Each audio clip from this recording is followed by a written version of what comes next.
In this video, I'll show you how to cancel an Amazon order on website. Firstly, visit the Amazon website and log in to your account. Click on Returns and Orders in the top right corner of the home page.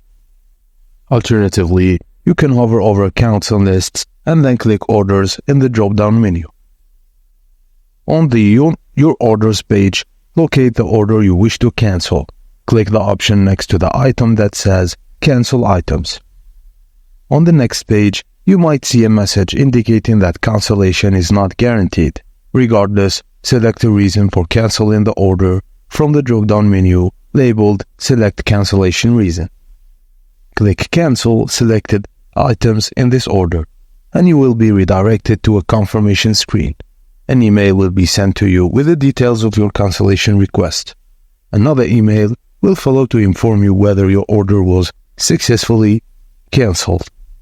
Just note that you will generally be notified of your cancellation status within an hour. The timing may vary depending on whether the item was sold by Amazon or a third-party seller. For third-party sellers, you will need to contact them directly to check the status of your order. And that's it, guys.